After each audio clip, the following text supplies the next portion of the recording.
Hello, good morning everyone. Ayun guys, dito naman tayo sa ating munting kusina. Kagaling lang namin sa bayan guys. Nagbili kami ng maiulam natin ngayon sa umaga.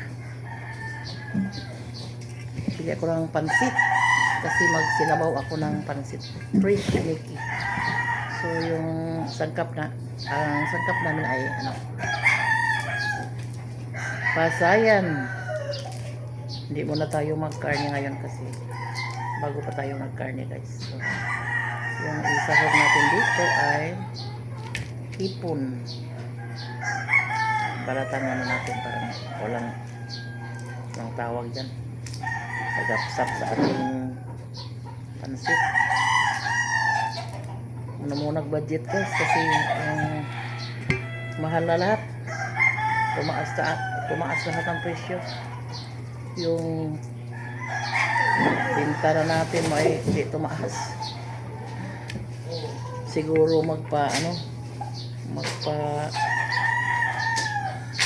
increase tayo sa ating walis kasi yung gasolina patungong magkuha ng lanot ay lalo nang tumaas. Mag-costing muna tayo sa ating mag-costing ulit tayo sa ating guys, baligya. Mag-costing na naman ulit tayo sa ating paninda kasi noon okay lang kasi yung gasolina hindi pa masyadong tumaas, pero sa ngayon magdagdag naman tayo ng expenses dahil sa gasolina.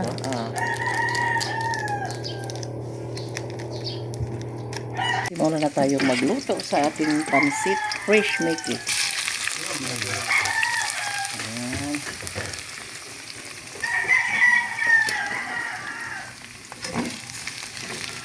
Kailangan nating guys, ngayong panahon na mag-budget.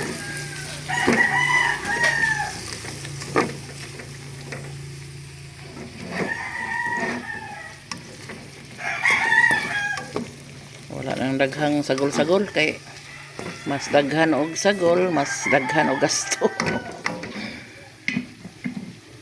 Kailangan higpitan natin yung budget ngayon. Di na biro yung mga presyong mga bilihin ngayon guys.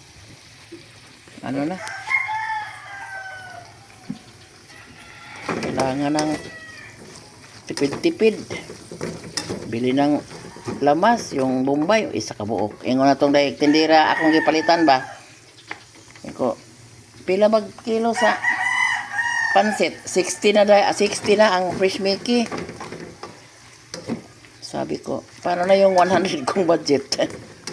Hindi na ko nakabili ng lamas at saka carrots. So 50 pesos yung 50 pesos yung fresh Mickey. And then lamas, aglamas po doon, pero ting mahala. Ting mahalas lamas, plus itong hipon. Sa kapudyot lang guys, yung ating sahog. Bali, 50 din. Di kasali sa pansit at saka lamas. Yung 100 natin. And then yung anong tawag dyan? Wala nang ibang sahog. Na lang, repolyo. Ang repolyo parang pagkamahal sa repolyo.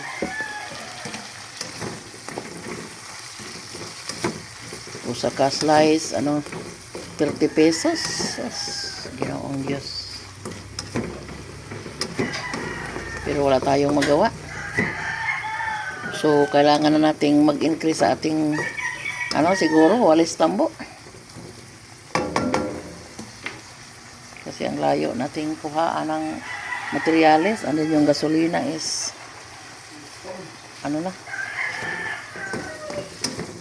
mas konsumo na sa gasolina.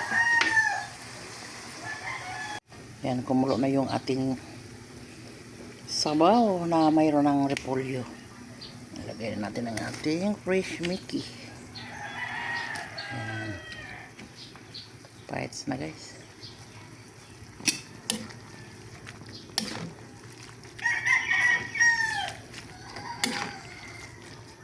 Parang lumi.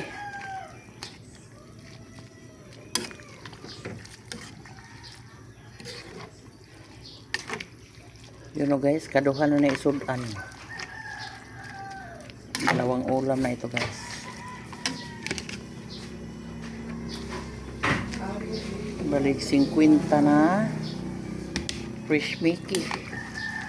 Ayan. Puno yung ating maliit na kawali. Ayan. Pero parang kulang ng ano, kulang ng soy sauce. Basta magluto kayo ng fresh Mickey guys, huwag kayong maglagay ng asin. Dahil yung fresh Mickey natin ay kahit 3 beses natin hugasan ay parat na yun or maalat na yun. So huwag kayong maglagay ng asin kasi magtuyo pa kayo, mag soy sauce pa tayo eh. Yan. Bites na. Yan, luto na. Ano na natin? I-off natin yung ating gas. Uy, hala, wak naman di.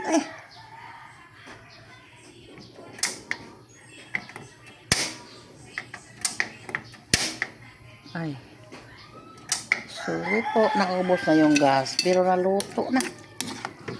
Tamang tama, naluto na yung ating pansit lumi. Pero naubos na. Ay, ego ra gyud ang gas nakahuman. Wa na. Kahit wa na gyud. I-off na lang natin. Tamang-tama, ilupon na luto yung ating pansit lumi. So, ayan guys, tapos na tayo nagluto at tapos rin tayong kumain ng tanghalian. So, magkunting, mayroon tayong kunting, guys, story sa inyo na tungkol sa ating, ngayon, sa mga presyo sa ating mga bilihin ngayon guys. Lalo na sa, gasolina. Kinausap ko yung aming tiglak po ng ating walis na dapat pa taasan ng konti yung ating presyo sa ating walis. So sabi niya, sinubukan niya yung may isang tindahan na kanyang guys, masuki na magpataas na sa susunod na lang deliver niya. Pero sabi ng tindera hindi na lang muna kami bili ng walis. Hindi na yun, pag mayroon pa daw silang walis sa bahay na hindi pa luma, so di na lang kuno.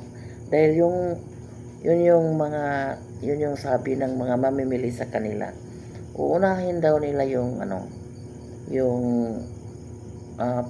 pinaka-importanting pangangailangan sa bahay. So sabi niya, wala tayong magawa kay pinsan ko man yung tig-deliver sa amin ng walis. So, ang ginawa ko ngayon ay nag-costing naman ako sa mga expenses. So, sa bagay, hindi pa tayo lugi, pero kunti na lang yung ganansya. Dahil naman sa gasolina na, kasi malayo yung ating pagkuna ng, guys, walis tambo, malayo. Ilang bayan. So yung konsumo sa gasolina ay halos madubol na. 1,000 yung ipagas ni doon patungong magkuha ng tambo. So sa ngayon 2,000 na yung 2,000 na yung expenses. So nag-usap kami ng kung anong dapat gawin, pero mahirapan kami guys kasi mahirapan kami kasi yung presyo ng ating walis ay permanente lang. Sabi ng mga tindahan na yung mamimili daw na hindi na daw sila magbili ng walis. So paano? So ang ginawa namin ngayon guys ay tiis na lang kahit liit yung kita basta permanente. Muna yun guys, bahala gamay basta permanente. Anong tawag dyan sa Tagalog? Bahala na. Punti basta basta meron. Kahit konti lang. Parang mayroon tayong pagkukunan sa ating pangailangan araw-araw. At saka tayo. Makakita tayo ng piso guys. So hanggang dito na lang yung natin guys, istorya natin bahin sa ang mahal na kaya ng mga bilihin ngayon.